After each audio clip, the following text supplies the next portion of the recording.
Yo, what's up, Thank y'all for tuning in to AdBarMax/radio where we advertise all gifts and talents. And today we have my little cousin, the one and only.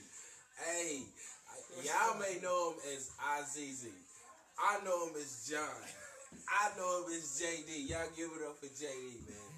But nah, man, we got this guy on here, man, and he's going to explain some things of how it is to change your life. This guy has been through a lot. He's been in penitentiary, you know what I'm saying, did a long time, man, and for him to come out and be on his feet and doing the things that he's doing in the community and trying to change the minds of these kids and everything that he's doing is positive, it's crazy. It's crazy. He ain't sit down yet, you know what I'm saying? So I'm going to let him explain a little bit, introduce yourself, and then we're going to get right into the interview. We're going to start, I'm going to start giving you a little questions and stuff and all that. You can introduce yourself and let them know a little about you. Speak up a little bit. My name is John Gilmore. My African name is Azizi Kuumbaba, which means treasure next to his people, and also means creative, Kuumba. I done 11 years in prison, and the process of that has helped me grow to become where I am now, as in owning my own business, the wooden bow ties, the frames, the jewelry, and also, don't forget this, my character, the positiveness, and just keep, encouraging brothers and people everywhere. You may not be in Kansas City, but if you're on my page and you my friend and you far away, I'm not going to treat you as just a Facebook friend. I'm going to treat you as my brother with some encouragement. So that's a little bit thesis of my story and where I come from. And we just going to sit back and enjoy this ride and these questions. Hopefully it's not too hard, but I got to answer them. Hey.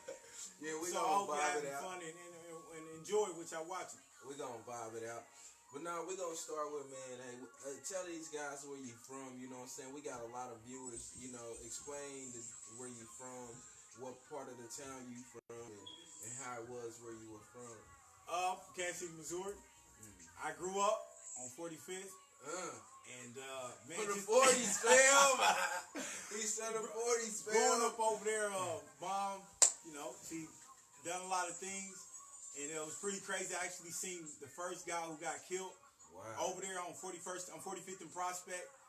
That was one of the first times of violence has really, I didn't really understand it, but I knew it was a problem in our community. Wow. And I think just seeing things like that just, helped my mind develop to where it is. So all those things that I've been through accumulated so much. It wasn't agony, but it accumulated pain. And an idea too. So out of the pain, it came to a great idea. And growing up in that area, and then Mom moved out south to 72nd. She got shot in the head in '99. That also was a wake-up call. So me growing up the way I grew up, it actually it was made for this moment to testify where I'm at now. Man, hey man, let's discuss. So you said it was rough coming up, man. What you explained, man, that's hard for a child to even be going through. His mother being shot in the head. You see people die and get killed and stuff, man. So do you think that kind of made it made it to where you was in penitentiary because of the stuff you seen? You thought of criminal action or whatever. What triggered you to do? What made you who you are? It definitely. Not today, who you were. It definitely was my environment. Environment plays a big role in the way you do things, the way you handle things. That even goes in the home too as well. As far as my father not being there, my dad did 16 years in prison. So for him doing all that time and not him being there, but my mom is there. It actually took a lot of things for other people to raise me. So other people was raising me, other men was raising me. So if they say this is the way you should go, then because there's no other man telling me this is the way you should go, then hey, I'm going the way that is more promising to the next individual that has given me that idea and said, hey, you should go this way. So elaborate on that a little bit more. Because of the lack of men in my family and in my community, that was a problem. That was a big problem because I was doing so many things that if I had the role model in my life to say, go here, don't do that. Hey man, that's not cool. I definitely believe I wouldn't have taken that path as far as in going to prison and other things like that. So my past and going to jail, that definitely played a big part in where I'm at now. But my past definitely gave me a great start to prison. A great start. Before I even got there, stealing. I had family in my family stealing. That's what we was known to do. Is steal, boost, rob. That's what we was known for. And people think that's the thing, but I start to realize now that when I work hard at things change a little bit differently.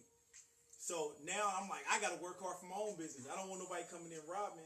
But these are things I was doing, and I had to realize, like, oh man, I need to change some things. Right, and man, I heard you were saying that was a family trait. So that's basically what you were saying. That's stealing. Yeah. You know what I'm saying? And if you steal, you cheat, you a lie. You know what I'm saying? Because you got to do the things to cover it up, and that turns you into a person that you don't want to be.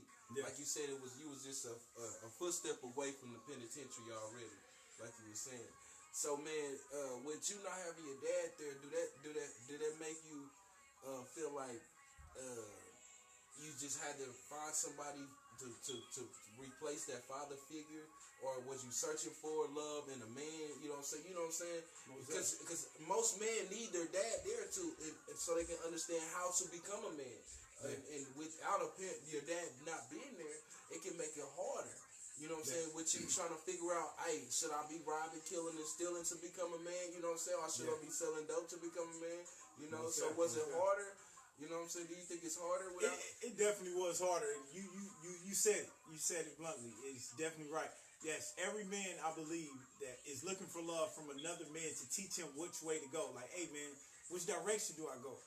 And the reason why I say that, I definitely was because I was doing things to expect, like, okay, who's going to teach me to go down this route? My stepdad did start really teaching me about things, and so I want to say some years after him and my mom was together.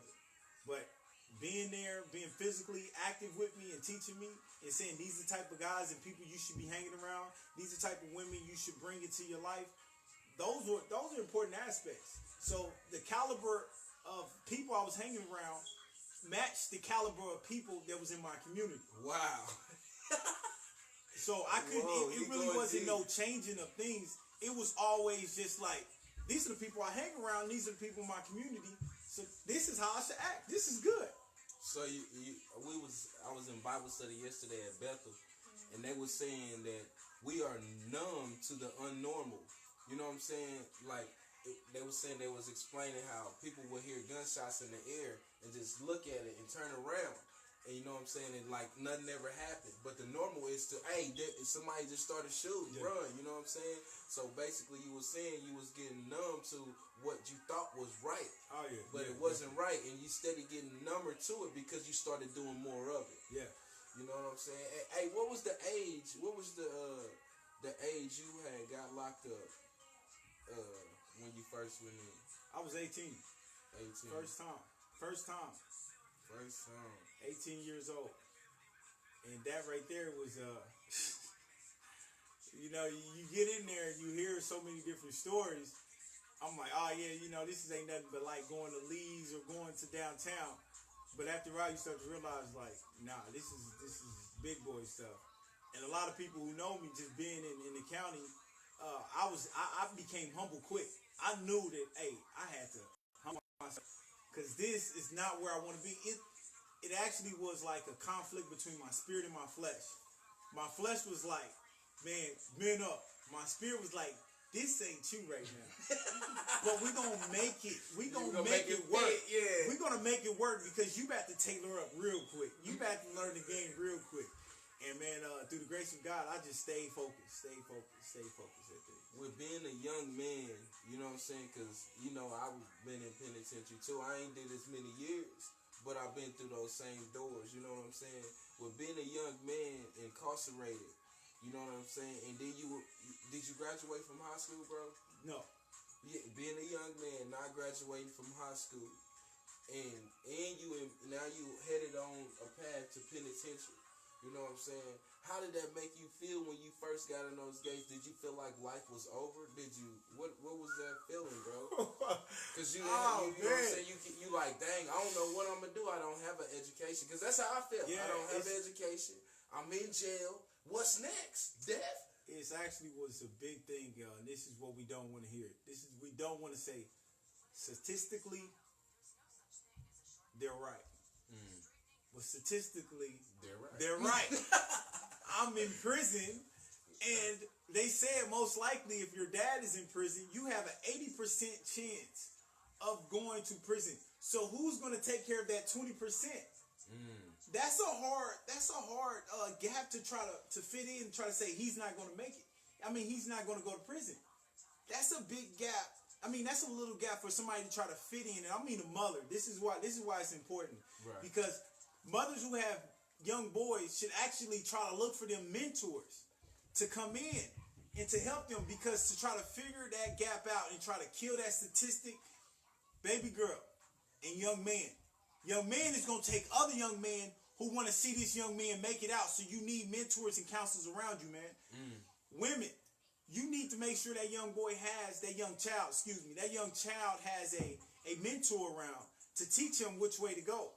Because bringing that child into this world up under just you, it's not just going to get it. Now, have some made it? Yes. Some sweep through the loop. That happens. I'm not saying mothers cannot raise men. No, I'm not saying that at all. What I'm saying, what is important to try to push your way through those gaps. Like my mom, who has a lot of children, about 8, and adopted 2. Yeah, and adopted 2. You know, for her to try to give me that attention. Hope not. I hope you ain't watching. But for her to give you that attention, it's very slim. Like, how can she tell me to stop stealing something when she don't even know what's going on? Right. She don't know what's going on. She knows I'm going to school and I'm coming back. And that's what makes her happy. That's what makes a black parent, a black mother, single mother, happy, is to let them know their child is not dead tonight. So they made it another day. So to go in there at that age and not have that education, not having a father around, that made things more worse. So I was destined. It was like destiny to go in there. Destiny don't have to be true, but that was the destiny. It was fit for me to go to prison the way things were going, and it was panning out. It was like, oh yeah, you know, we don't want to tell the truth on that, but it's fit to go that way. Straight up. And man, with me knowing about prison, you know what I'm saying, it's levels to areas of cases. Say like they got level 1s and 2s, 3s and 4s, and then there's a 5. You know what I'm saying? And I know you was explaining to me the other day you was in, I think, a level 5 or 4. Yeah. You know what I'm saying? And being a young man in a level 4 or 5 coming in, you know what I'm saying? You gotta have that guts. You gotta be your own. You know what I'm saying? Knowing what's going on in there. And then being around people that's been in here for years. They got life sentence people in there. They got people that ain't never coming home. People that done kill guards on the yard, you know what I'm saying? And you gotta be around them. You fresh in here, you know what I'm saying? Man, how did you cope with that? And you know what I'm saying? Because it's hard.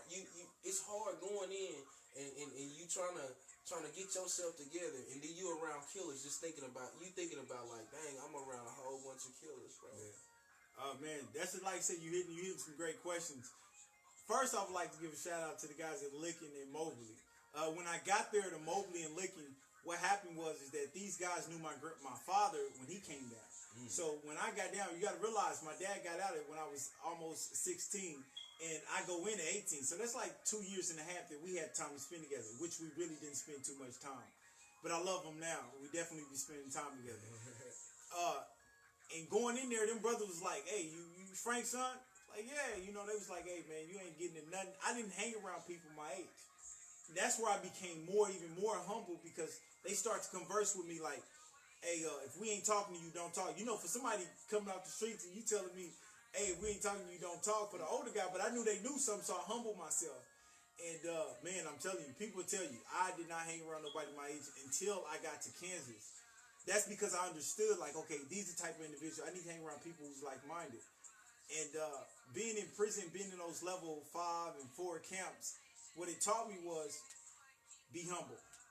I say, first of all, this is no lie. Becoming a spiritual being, what I mean by that is keeping the all creator, the creator in mind, and knowing that it's somebody greater than you. So you must humble yourself. You must be, at times people call it passive aggressive. You have to avoid certain things. You move yourself away out of every situation. And what I did is I was like, you know what? I have to understand who's in control and don't put myself in a situation that can make things worse. Don't hang around people who's doing some dumb stuff. And people know about prison, so there's no need to go into the details of it. Right. But through the grace of God, me not going that way, I continuously followed the Almighty. I was like, man, God, I need you to guide me every day, all day. I was like, I need you. Ooh, and in the process of that is that other brothers seen, even brothers that was in the game, and they know who they are. Even brothers that was in the game was like, we ain't gonna let this little young guy get hurt. This is me being young. They was like, nah, he stay out of trouble. He ain't bothering nobody. We gonna work with him. And these were gangs. We're talking about from the Bloods, the GDs, the Crips, the Muslims, and Muslims not a gang, by the way, but brothers and the Hebrewites. It was brothers was like, man, this guy is gonna succeed. So they actually was speaking life into my life. Every brother from every different sect and culture and religion was like, this guy has a purpose. So I start to take that and receive it. It's like, you know what? I do have a purpose. I'm going to respect every man that come in my way. I don't care what you done. I'm going to respect you and tell you how great you are. Amen. And that was my purpose. So what made you, because, you know, those of you don't know, he's out and he's doing positive things. He took his time, went down like a man, and came out a better man. He took it and he really got corrected. But what made you want to change while you were in there? What was that pressure point to what you was like, man, you know what? I'm not going to get out and do the same thing, bro. I want to change it, bro, because what I done wasn't right, and I know what I done wasn't right, and we ain't even going to discuss with you. Yeah. That's neither here nor there. That ain't even what it's about. It's about you today. Yeah. That's what I'm saying. What made you change? Man, what made me change was the people I was hanging around.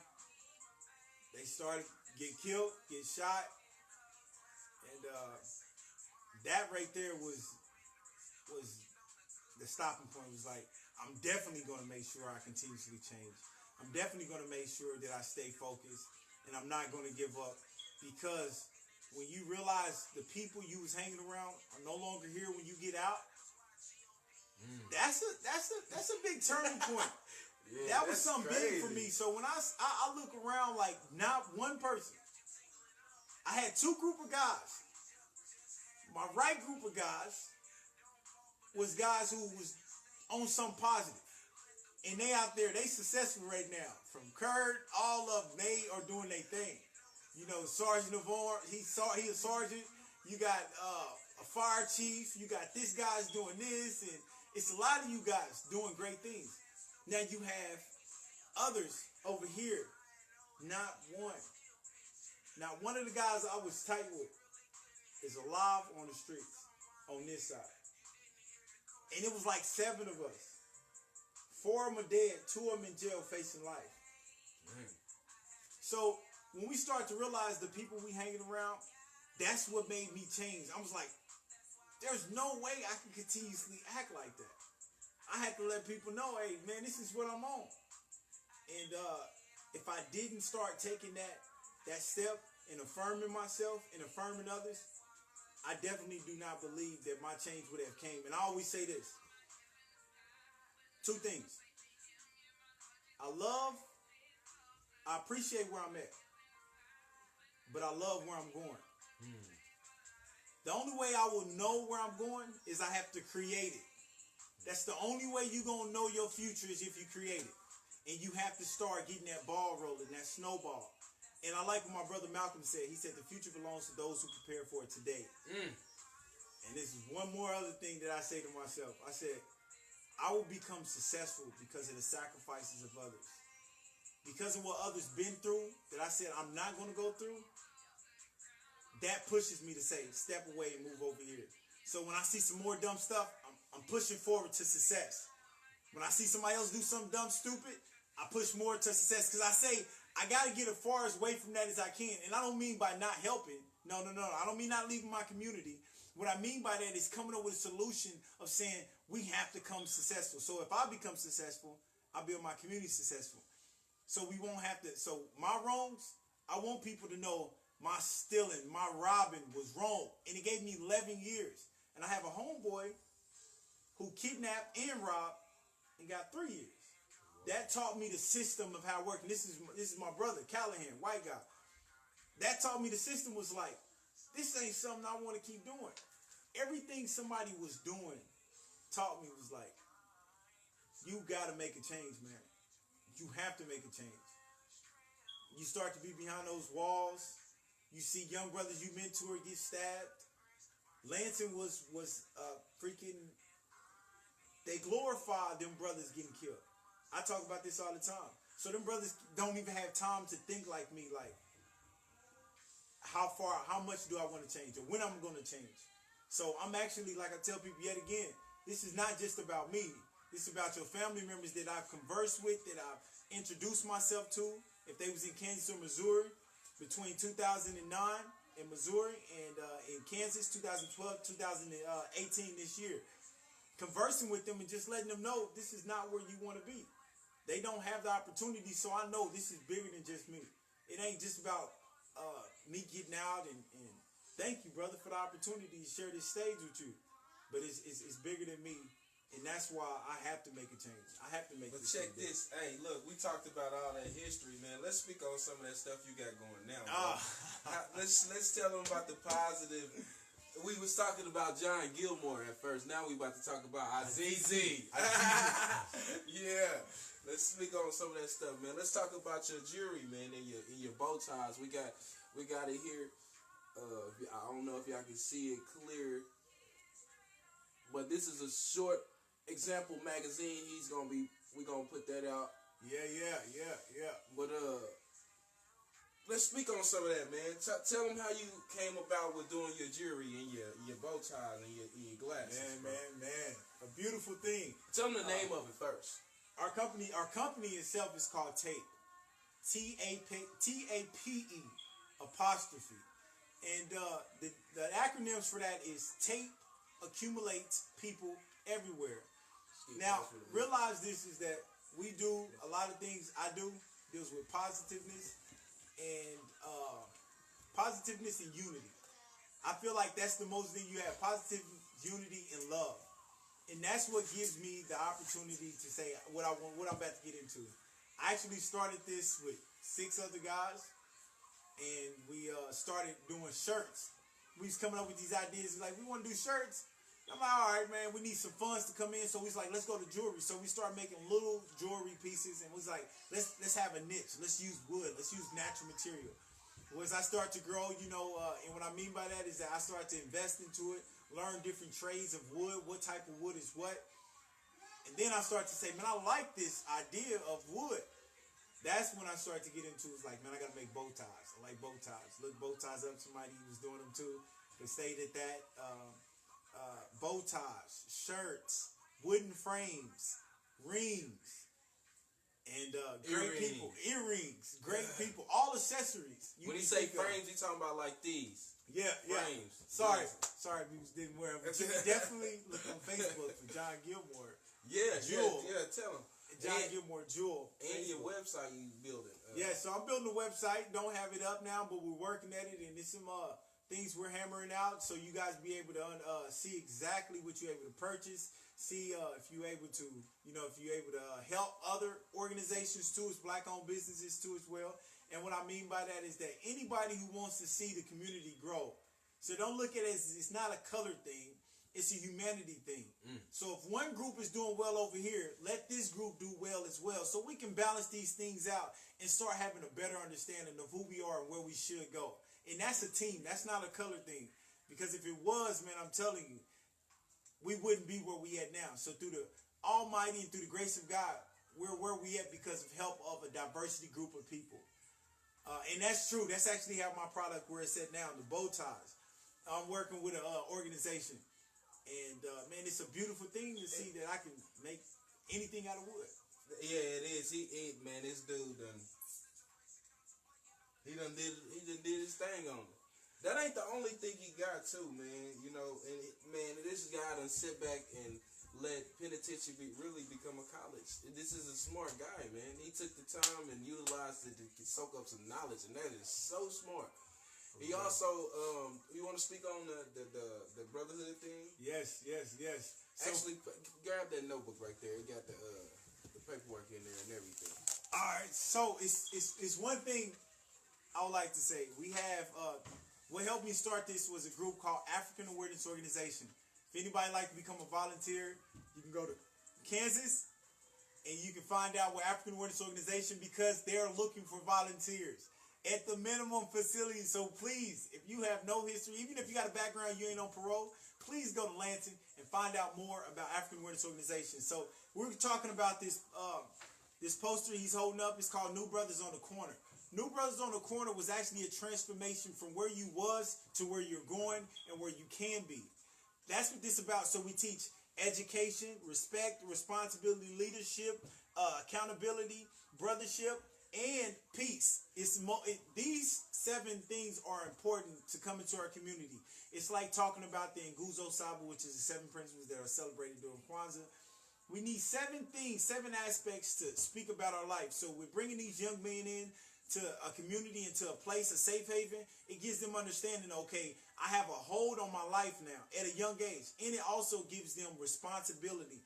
And they are held accountable through somebody else. So with these, New Brothers on the Corner would like to bring a new experience with other nonprofit organizations to come in and to tailor and to work with us, that we work with each other, and then we give each other feedback back and forth on how we should grow our community and look for new opportunities, new economic opportunities that we build, and let's just grow. So with these young guys, we want to raise these young men to be with our young daughters. This is a perfect opportunity. He said we're trying to raise kings to be with queens. Yes, that's so what we want important to do. And also, before we did the interview, we was talking about the New Brothers on the Corner, on how we need to gather some leaders that are leaders in the community so we can get funding for it, right? Yeah. So this man is doing all he can. He's fresh out the joint, on his shoes running, on his heels running, man. He got. There's no excuse for nobody. He's an example of what a man that has changed and is really wanting to do something positive. He's changed his life in all community leaders, state reps, Congress leaders. We need help on these things. Yep. And we are wanting to sit down and meet with everybody if you would want to, so we can explain more. But this young man is doing more than the most, man. He stayed busy. He's doing his thing, man. And this is an example of a changed man, bro. You went in as a young boy, you came out a young man, bro. Thank you. That's real. You want to explain where they can call you to meet with you about your anything that you got going on? Or? So, we have a campaign this year. This is just not for my company. This is just not for New Brothers on the Corner, nonprofit organization, and other organizations, and my brothers right here. This is for all of us. Let's bring jobs so we can take away crime. So our campaign is, we bring jobs, you take away crime. So we're not just trying to hire ourselves and become these CEOs who wants to hold money and they say we live far out away from the community. Right. No, what we're doing is we saying, look, let's bring these jobs. Even if you just hire 2 people or 3 people from the urban community, it is important because it gives them an understanding of being productive and responsible. Yet again, it goes back to New Brothers on the Corner. That's why you got to get your child in there. New Brothers on the Corner, it holds them accountable. And also they have brothers like me and 20, 50,000 other brothers who's willing to put this up. What they're not going to put on TV is this. It's so many brothers coming together. They're not coming together. So don't believe the hype. The understanding of this is for us to come together and to build the communities with each other. So don't believe the hype that brothers ain't coming together, because that's not true. Brothers are coming together. Brothers are coming together because they understand the force that is against them. And I'm telling you this, it is not of this world, it's of the darkness. So we understand that hey, who we facing up against, it's just spirit. It is not what we can see. So we have to understand that, hey, we have to come together. There's a magnet. I told brothers in Lansing Correctional Facility, there's a magnet that brothers are starting to come together, and it's like no other. Because we see that, hey, we have to start building something way better. Right, and those of you that are looking on the outside, looking in, we need to come together because we got to stop all these violence, man. We look at what happened to young bro, man. 11 years, first time. He ain't never did no crime in his life. 11 years. Well, I'm gonna say he ain't never got caught for no crime in his life, and when he did get caught, they hit him with the book. They hit him with the book. It don't matter what he did. When you do something for the first offense, most of the time they give you probation. They said since we got a solid brother here, he was so solid to the streets. So he said, why can't I be solid to something positive? Look at this, man. This is a product. Yeah. This is a product right here, bro. And that's for real. So we need to stick together. We need to stop all this violence, all these killing each other, going against one another. It don't matter if you black, white, Hispanic, Asian, African, Arab, whatever. We all need to stick together. And once we stick together, we can run this whole world. We ain't going to need no government. It ain't going to be no such thing because we going to be so powerful because we standing together. They ain't going to know what to do. If we standing together, we the ones they using to come get us. Yeah. Think about that. If we don't go for their jobs and as CIA, feds, they are employing us. Think about it, us humans. If they don't have nobody to employ, they ain't gonna have nobody to come get us. And it's definitely important. What he's saying is that on an economic level, is that we have to understand if we don't start building jobs that are effective. One thing I want to encourage people is that, and give them some quick understanding, quick history, is that America is not backed by anything. So America needs to they're off the gold standard. So by them being off the standard of gold, what are they backed by? So real quick history lesson. Africa everybody gets 63%. That's 2/3 of what the world lives off of, and it comes from Africa. That comes from Africa, 2/3. So if we start to realize how powerful we are, we start to understand that, hey, they don't want you to do business. Oh, man, I got so much information. No, he's right. They don't want you to do business with each other. I'm going to say it. I'm going to definitely say it. Look, he just gave me an idea. I'm going to start a talk show with this dude, man. And we're going to start talking about how we can take over in this world by sticking together on every show. It's going to be every levels. It's going to be every levels of it. You know what I'm saying? We can start a new world law. Yeah, but and the thing is with that, and the thing is with that, we have to come together on a respectful level. Like we have to understand, like, hey, you know, like I said, I take something from everybody. I read from everybody. I listen to all types of music. And he's just Messy Marv. I don't know what y'all know about him, but even just Messy Marv himself. He said, how you going to war when your money ain't long? We out here fighting each other. We out here fighting each other with no money. You go to court, you can't pay for a lawyer because you was trying to war. America do not go to war with other people if they do not have the funds. So African American people and the people who support what's going on economically understand how great we are together. So understand that it's like when the prophet of Jesus, when he came, he said, I come to help those who are sick. So understand that the people in the urban community are looking for help. So people should be reaching out. And I actually like the new thing that people are doing or coming into the inner city. But let's not move these people out. That's called the But you know what? It's a different system, but it's not a lot. But you know what? No. We gonna keep discussing this because this is what I like.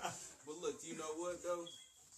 The only way we are going to do this is by y'all coming together to help this. We got to start with the new generation. Hey, look, and then y'all see my man's Jeff Francis. We got all kind of leaders from in the community that can come together and help this where we can make this community bigger. We got Jeff Francis, we got Brandon Ellington, we got Emmanuel, we got a lot of people that can come together and help this. Jermaine Reed, man, I see you with the KCI. I know you can help us breathe. Come on, man. Y'all need to stand up. We trying to change the world, and this man is doing some things, bro. Y'all not understanding. it's big to, it's hard.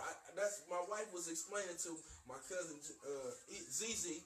You know what I'm saying? She was explaining to him like, you know what?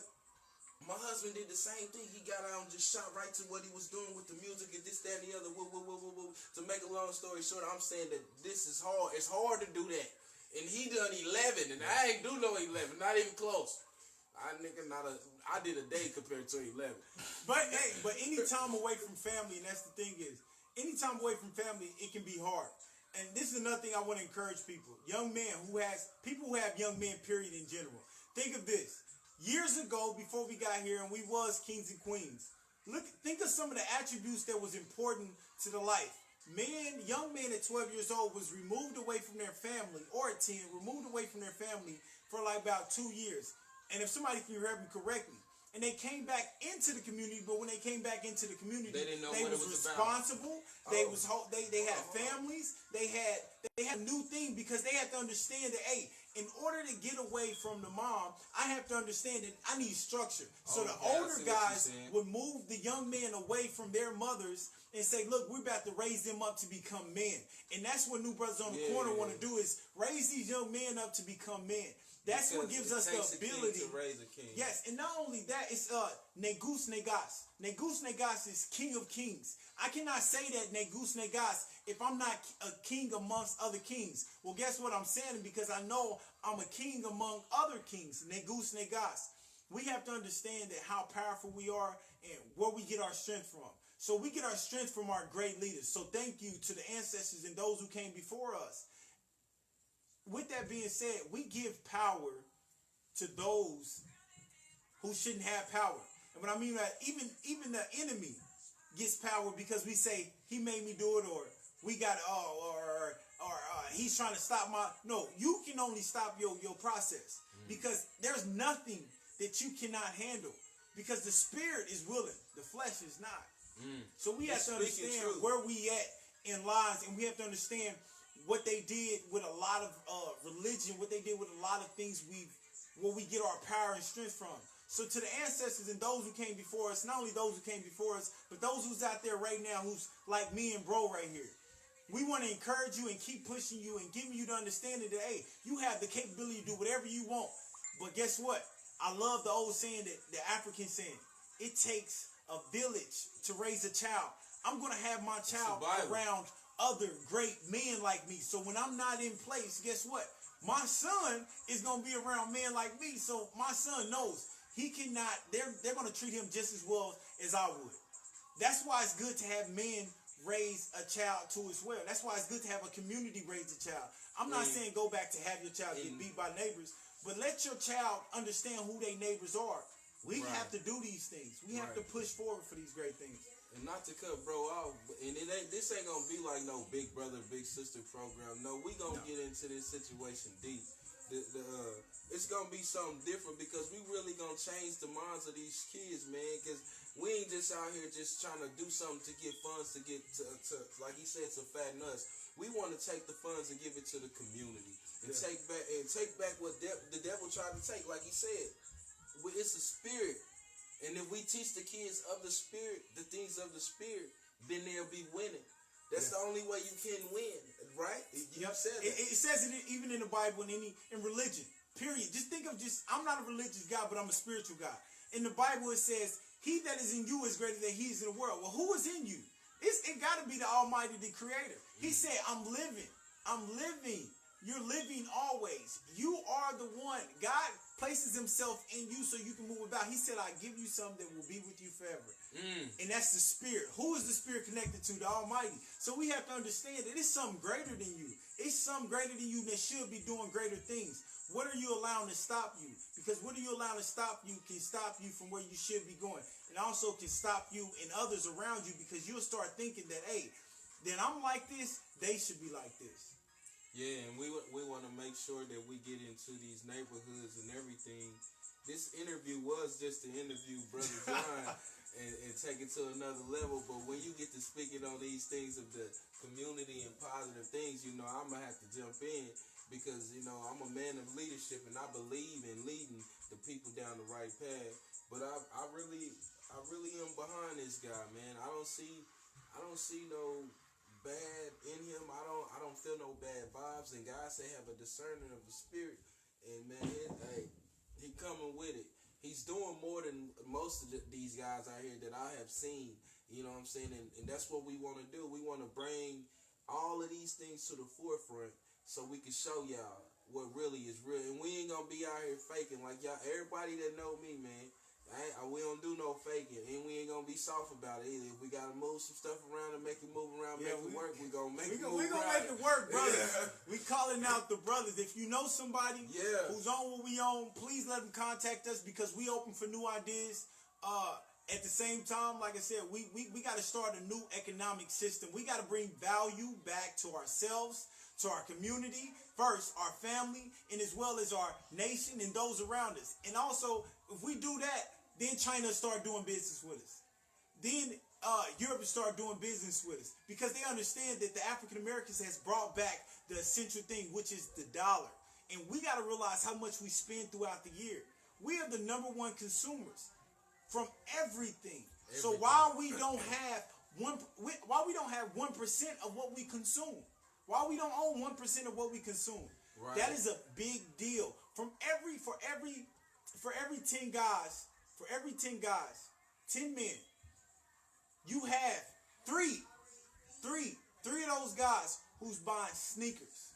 And that's the African American, and that's big. Not candy, you talking about tennis shoes. Yeah.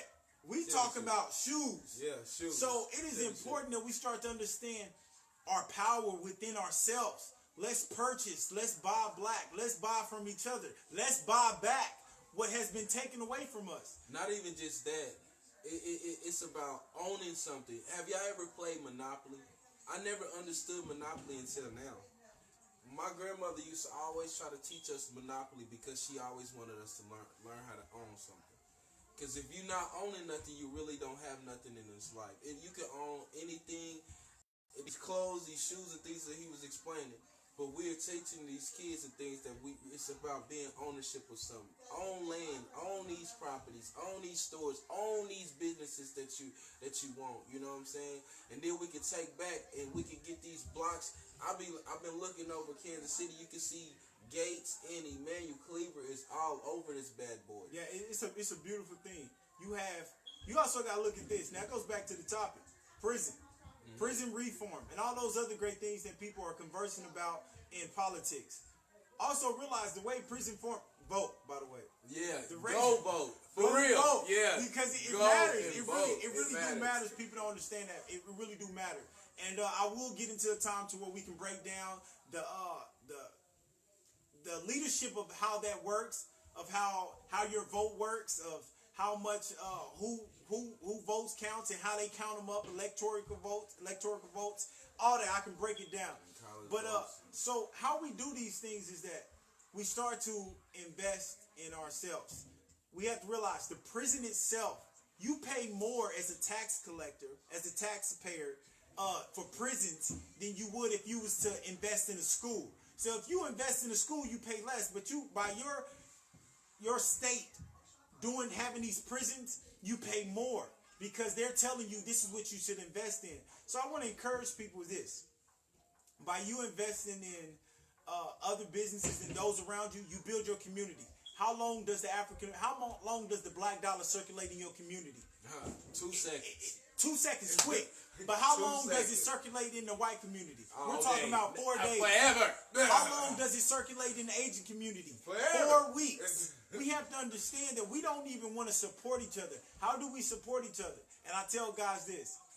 If you see a mom and pop store next to a McDonald's, go to that mom and pop store. Yeah. Even at that mom and pop store is selling a burger for 50 cents with no cheese, but McDonald's is selling it for 25 cents with cheese. You got to realize mom and pop stores don't have that relationship yet to get that distributor to bring in that cheese as they want to at the right price. Because we're not invested in them. So we have to invest in ourselves, because when we invest in our community, in our businesses, in our community, we invest in our community. We wonder why their community looks the way it looks, because they invest and buy and purchase and trade in their community. We have to purchase, buy, and trade in our community.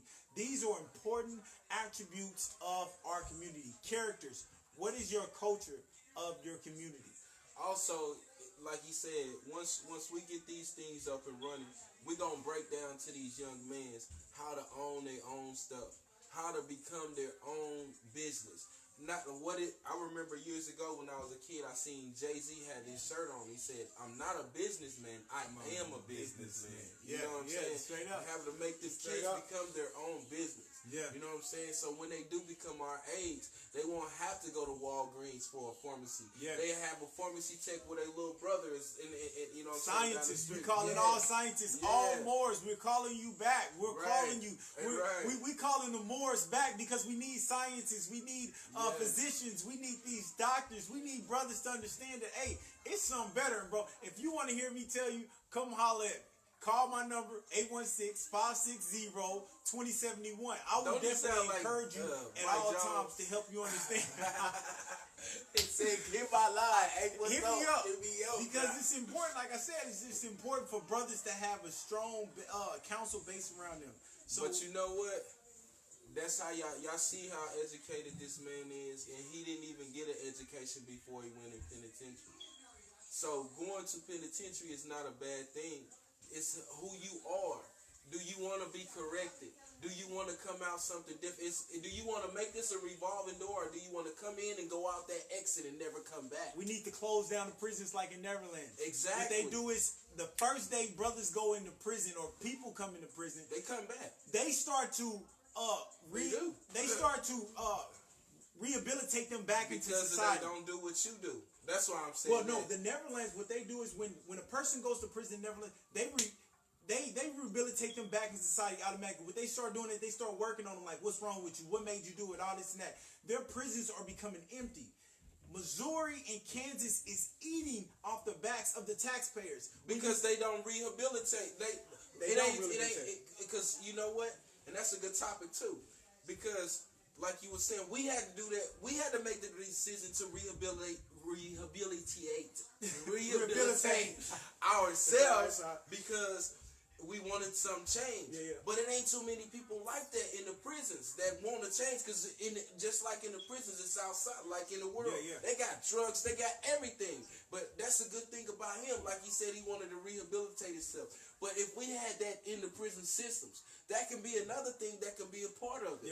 You know what I'm saying? Well, we can go into Lansing is needing it. Yes. African Awareness Organization, call them. It's a 913 number. African Awareness Organization is needing people, brothers, to go into the prison and go into that program. That program been around since 1972. That program is not flourishing like the way it is because we don't take the time to go back into the prison. One thing I learned about my ancestors is this. It said when you know your history, you know where you're going. So this is what I learned from Harriet Tubman. When she got out of slavery, what she did is she went back and started freeing other people. So what it takes men like me she didn't go to back get to be things, a slave. She didn't go back to get a slave, but she started freeing other people. She said, come on, I'm about to show you how I got free, and I'm about to build a line and a way out for you to get free. So what we're doing is, right now, we're building a line. We're dropping the statistics, and we're building a line for your generation that's coming up, is to say, hey, look, I know how to get you free. Come over here and start learning these things. I'm not going to train you on things that you should know. What I'm going to do is I'm going to help you so you can build your own business. Also, I would love to help with other people grow their business. I do whatever you need. We have to work together. I know the paperwork. But that's the only way we going to build if we work. In order to build a brick house, check that. All the bricks got to work together, right? If you don't have a brick in one spot, want that house, do like this. So it's going to take all of us. We all are that brick house. We all are bricks. You know what I'm saying? So it's going to take us all. But not to cut us all short, we're going to have to cut this in. I want to thank my cousin, ZZ, man. This dude, he's very powerful, man. He's very powerful. Want to thank y'all for tuning in to @BarMax/radio, where we advertise all gifts and talents. When we had ZZ here, man. Tell them where they can find you at, bro. You can find me on Facebook at John Gilmore. Jewel, JEWEL @gmail.com. And hopefully and eventually we have our jewelry company up, Good Jewelry Harambe, so you guys can start purchasing and buying new things. Check it out, see what we about. And like I said, we're trying to, our biggest thing is we bring jobs, you take away crime. I'm not hating on nobody. I want to see everybody do their thing. So if we got anything coming up, like I said, hit us up. Much love, peace, and blessings to my brothers God bless and y'all. sisters.